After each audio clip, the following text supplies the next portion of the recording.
C'est ma chère Pralangague. Moi, je vais la caille pour me chercher coq moi.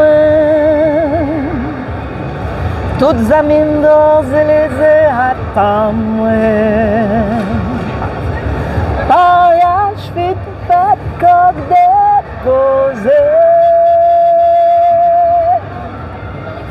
Où c'est cette coque, c'est une belle qualité. Dans toute gagueur, toujours premier. Mais je ne te laisse moi retourner. Ma vie de coque pour nous péter.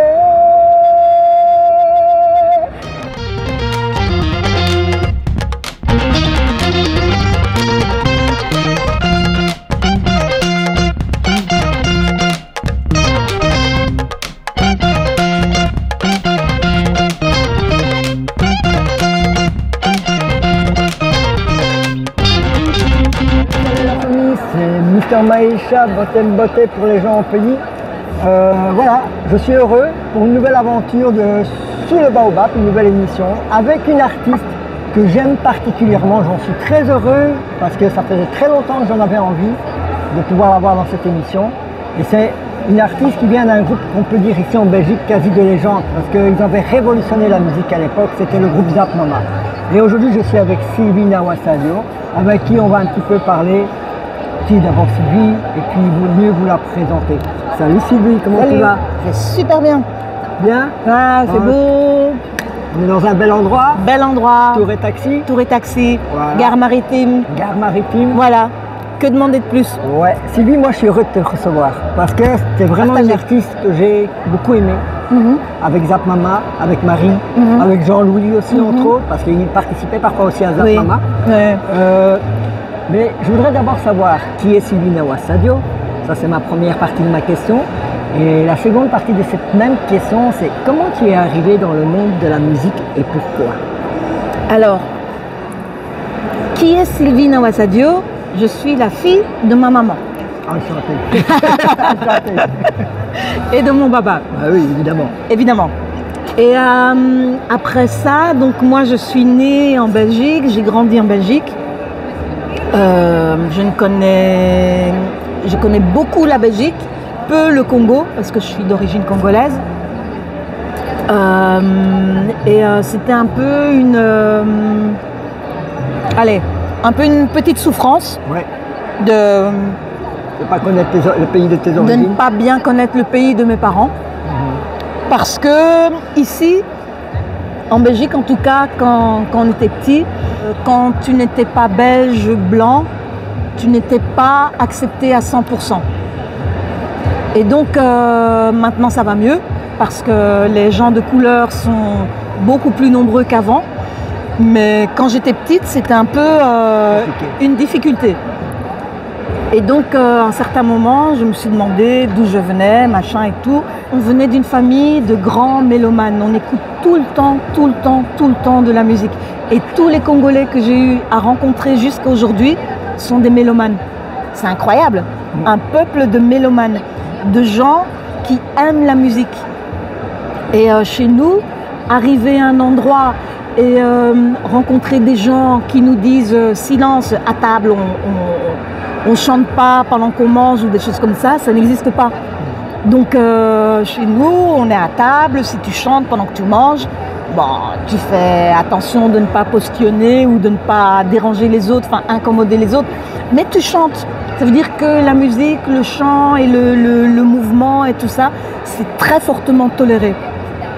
Et donc, mais c'est tard que je me suis rendu compte de ça parce que quand j'étais petite, j'ai beaucoup été à l'internat. Et à l'internat, c'était quoi chez les religieux? C'était rester tranquille à table, pas bouger, pas parler, pas chanter, manger. Mais nous, à la maison, on était là, on mangeait, pendant qu'on mangeait, on bougeait, on gesticulait, on chantait. Donc tout ça, c'était à la maison. Quand je suis arrivée à l'époque de Zap Mama, j'ai fait un jour une rétrospective. Et je me suis rendu compte que j'avais un grand frère qui écoutait tout le temps du James Brown, la Motown et tout ça, et qui avait fait ses essais dans la musique dans les années 80. Il a été nominé au même titre que Patrick Topalov, celui qui a fait You See to Born, Born to Be Alive, You See to Born, Born, Born. Ah ben, Mitchell Brown avait été nominé au même titre que lui, et il devait aller à RTL pour enregistrer et finaliser ce concours, et il s'est passé un truc, je sais pas quoi. Moi j'étais toute petite, j'étais même pas dans le milieu de la musique, je devais avoir 10 ans. Et il a loupé son rendez-vous pour une connerie, et voilà, Patrick Topalov est passé avec l'histoire qu'on connaît. Donc tu es d'une famille de musiciens. J'ai une famille de musiciens. Okay. Et mon père, il est arrivé ici, donc ma maman qui est ici présente, c'est une des premières Congolaises à être arrivée en Belgique. Wow. En 1958. Oh là là. À l'époque, elle raconte que quand elle est arrivée, il n'y avait pas de lumière électrique dans la rue. C'était de la lumière, il y avait encore quelqu'un qui devait mettre une échelle, monter à pied sur l'échelle pour allumer le feu du réverbère. Et donc elle était à Leuven, et les étudiants faisaient des blagues à ces pauvres gens. Ils venaient éteindre le feu. Et donc le pauvre, il devait chaque fois remettre son échelle, regrimper l'échelle pour réallumer le feu, parce que ça se faisait manuellement. Et à l'époque, mon père aussi, qui n'est plus depuis papa, touche le ciel, il raconte qu'il y avait le tram qui venait de Leuven jusqu'à Bruxelles. Ouais. Et donc voilà, eux, ils viennent de cette époque. Et à l'époque, il n'y avait pratiquement pas de Congolais à Bruxelles. Ça se comptait sur les doigts de la main. Donc quand ils se voyaient, ils se connaissaient plus ou moins tous. Et donc voilà. Et pourquoi je parle de ça? Pour dire que quand ils sont arrivés, papa et maman, ils ont donné un peu un coup de main à la RTBF, les émissions africaines. Oui, qui était le RTF à l'époque. Le RTF. Et l'émission s'appelait Les émissions africaines. Et c'était... après, ça s'est appelé Cadence. Cadence. Donc, et maman et papa donnaient un coup de main. Et papa était journaliste. Okay. Et donc, papa, il était journaliste et il a beaucoup côtoyé les musiciens congolais. Oh. Donc, il y a une photo qui traîne sur les réseaux sociaux. Il est avec, je pense que c'est l'équipe de Franco. Il n'est pas musicien, mais on lui a donné une petite percu, un petit tchaka à tenir pour la photo. Et il est là quand même sur la photo avec tous les musiciens. Ok, jazz, ouais. Avec tous les musiciens et tout ça. Donc, voilà.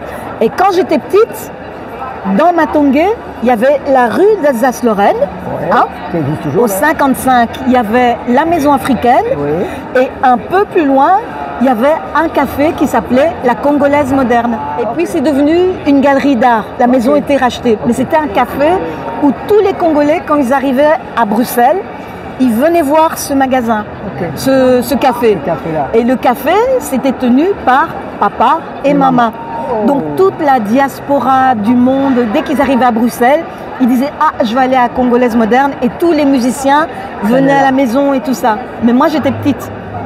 Et maman avait un magasin sur la rue de Paris, qui est maintenant, l'emplacement est devenu un parc maintenant, mais sur le coin, il y avait un magasin où on vendait des pagnes et tout ça, qui s'appelait aussi la Congolaise moderne, et c'est maman qui vendait des pagnes. La rencontre avec Marie alors, Marie, cette histoire de train là, mes grands frères étaient à Bellaneuve et Jean-Louis était à Arlon. Et donc c'était le même train qu'on prenait. Moi j'étais à Namur et c'était le même train qu'on prenait. Et à l'époque, quand ils étaient donc à Bellaneuve et Virton ou Arlon, je ne sais pas où était Jean-Louis, c'était vraiment pas loin. Et donc comme il y avait beaucoup de Congolais à Bellaneuve, ils étaient mélomanes, hein, tous les Congolais sont mélomanes. Et donc les enfants étaient là avec leur guitare à l'internat et tout. Et ils ont formé un groupe de musique qui était le premier groupe de musique. Oui, le premier groupe de musique qui faisait du reggae en Belgique. Burning Ash. Burning Ash. Burning Ash. Avec Ange, avec Jean-Louis Dole, avec Michel Lutumbwe. Bref, tous ces noms-là.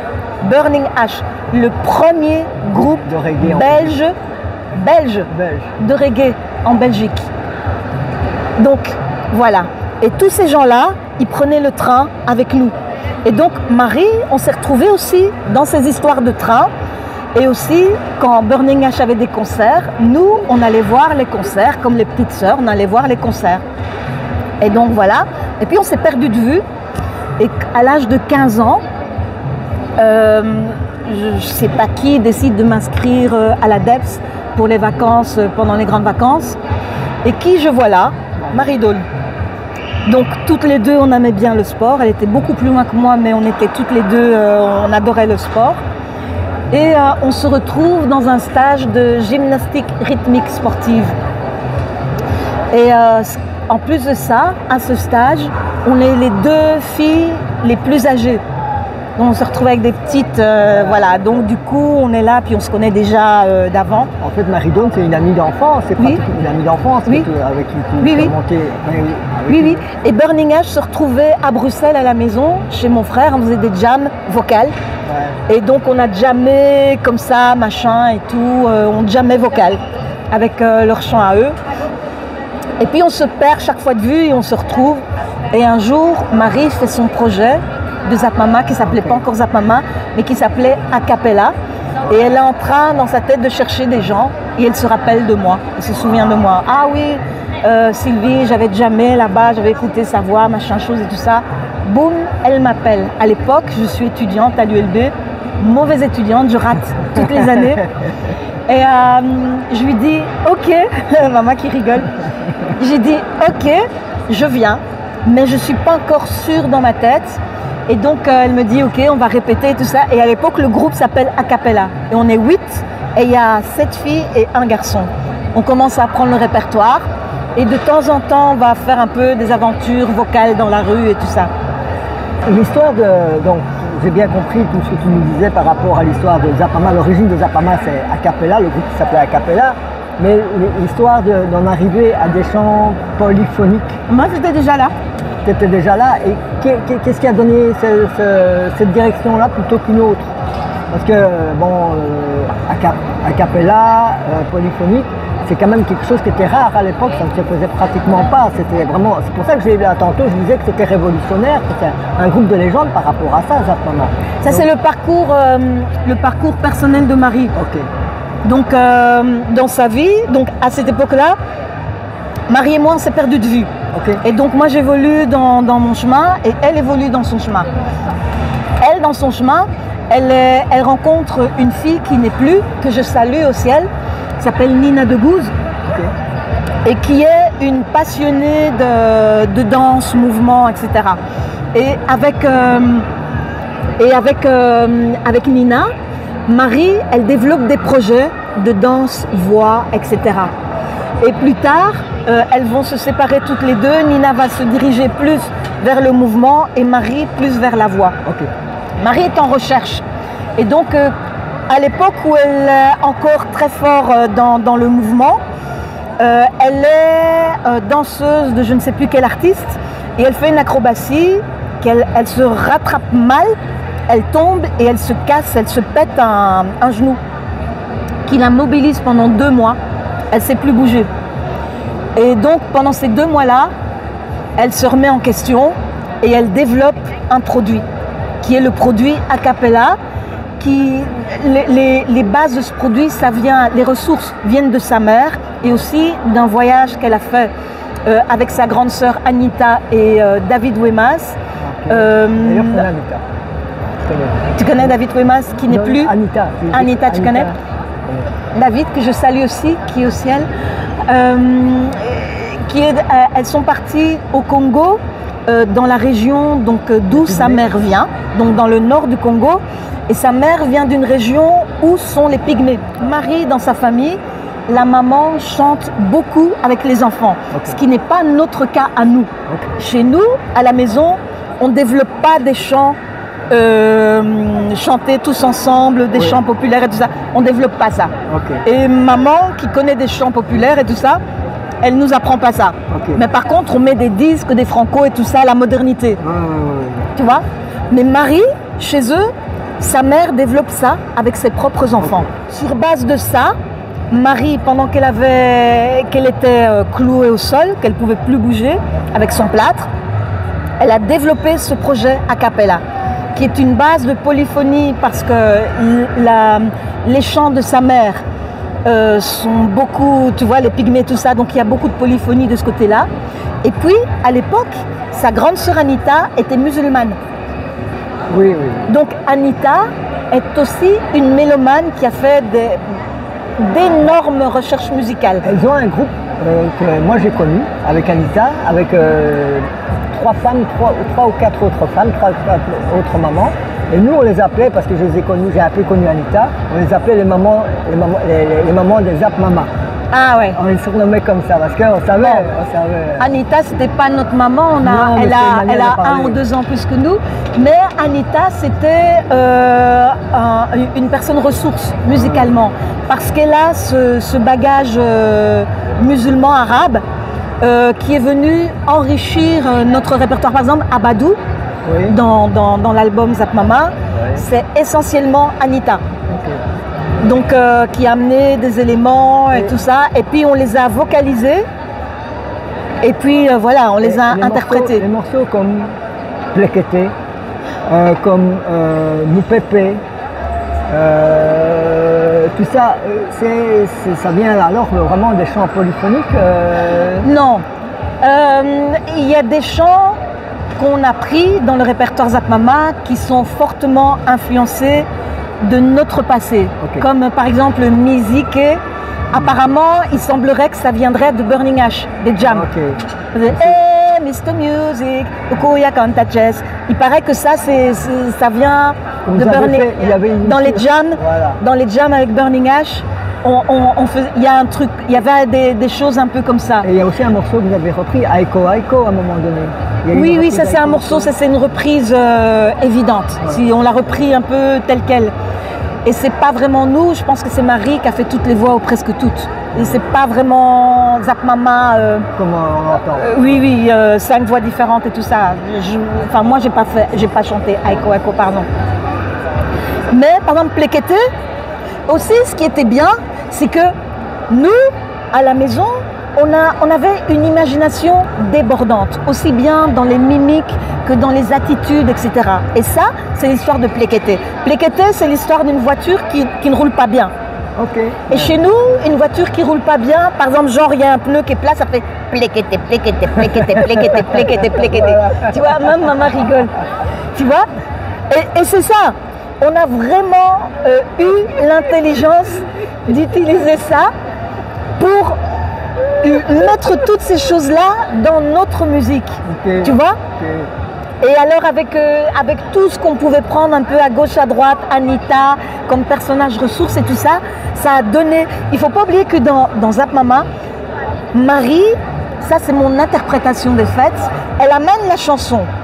Par exemple, je t'amène un verre vide, ouais, et je te le donne. Et toi tu dis, moi je vais mettre du Fanta. Après, c'est un verre avec du Fanta à l'intérieur. Ouais. Mais si tu donnes ce verre-là à quelqu'un d'autre, il va mettre du Coca. Ouais. Alors, quand tu as plein de gens, tu vas avoir un verre avec du Fanta, un autre avec du Coca, un autre avec de l'eau. Et ça va faire plein de verres différents, avec plein de choses différentes. Et ça fait un plateau de verres, okay, différents. Et donc, nous, c'était un peu comme ça qu'on était. Marie amenait les bases, les verres vides, et nous, on mettait un peu notre personnalité dans les verres, les contenus. Et c'est ce qui a donné Zap Mama, c'est ce qui a fait le succès Zap Mama à l'époque, parce qu'on était vraiment 5 personnalités, mais vraiment 5 personnalités, okay, fortes et 5 personnalités différentes, okay, où il y avait vraiment une qui n'était pas bonne là, elle était forte là, l'autre qui n'était pas bonne là, elle était forte là-bas.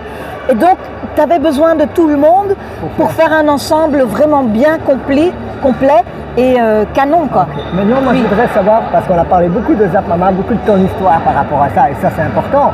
Mais aujourd'hui, qu'est-ce que fait aujourd'hui Sylvie Nawasadio? C'est quoi aujourd'hui Sylvie Nawasadio?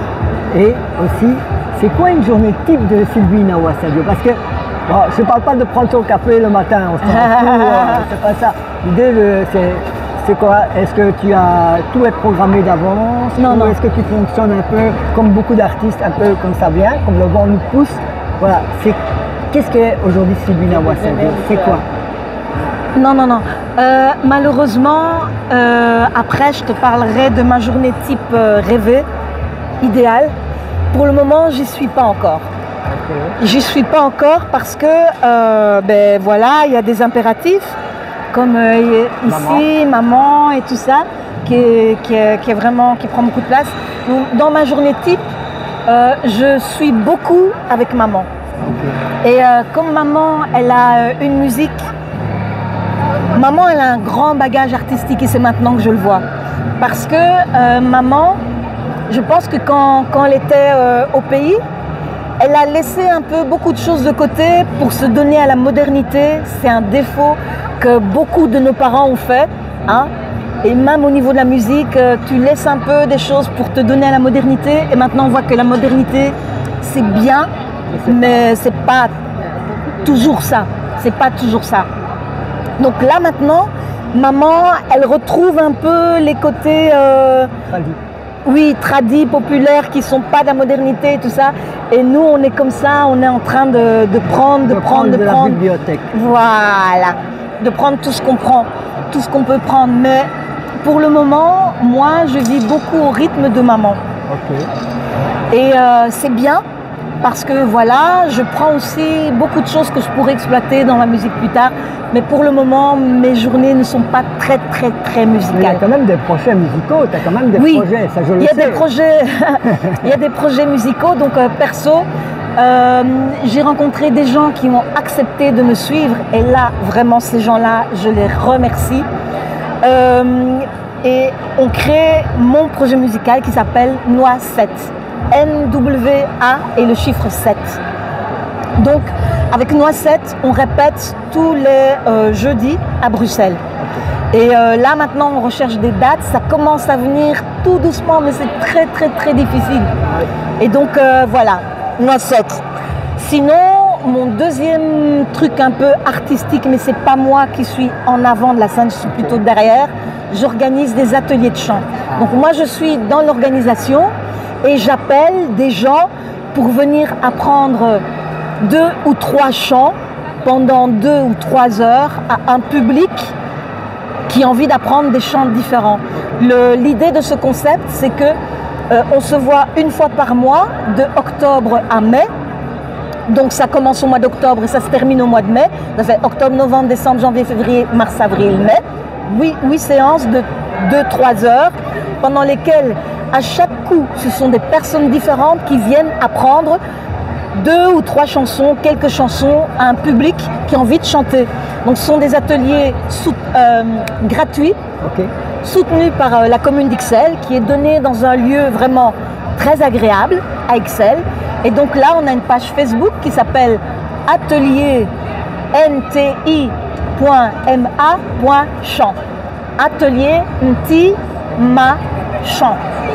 Et donc voilà, c'est gratuit, on demande juste aux gens de venir à l'heure, par respect pour la personne qui donne l'atelier.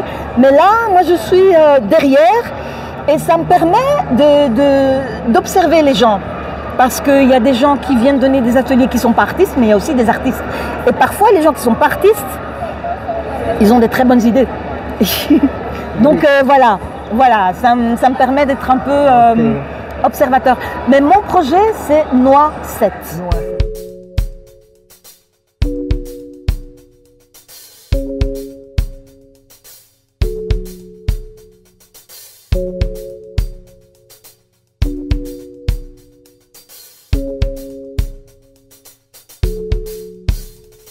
Bonjour, je m'appelle Sylvie Nawasadio.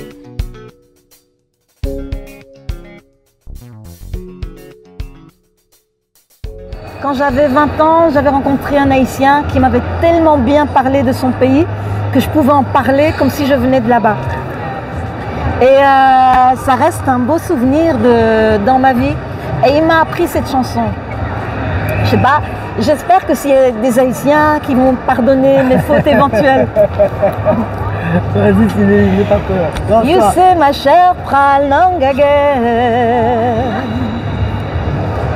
Moi, je vais la caille pour me chercher coq moi.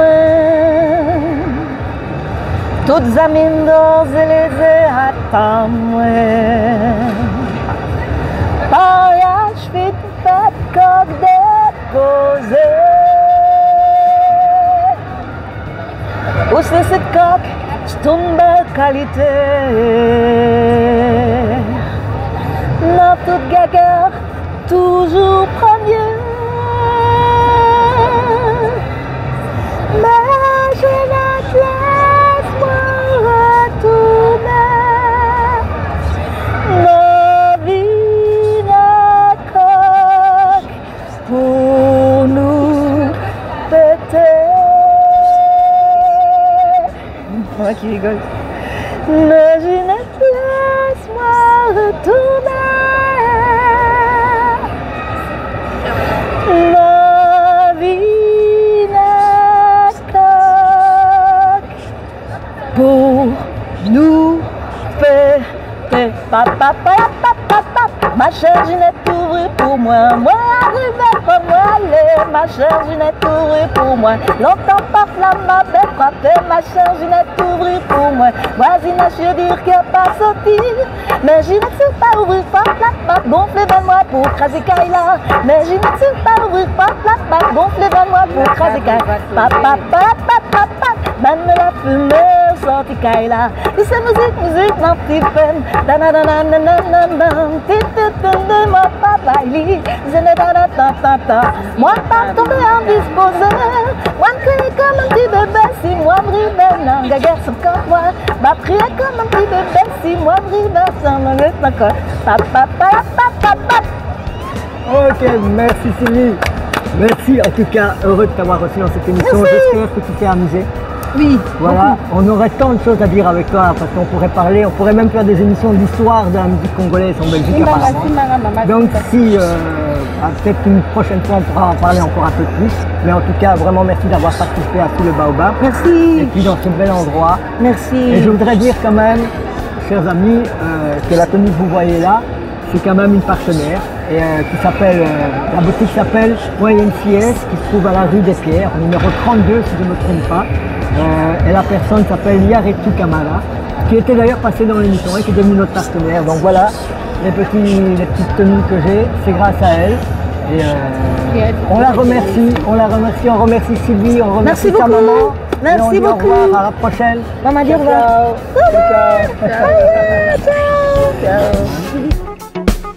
Je fais encore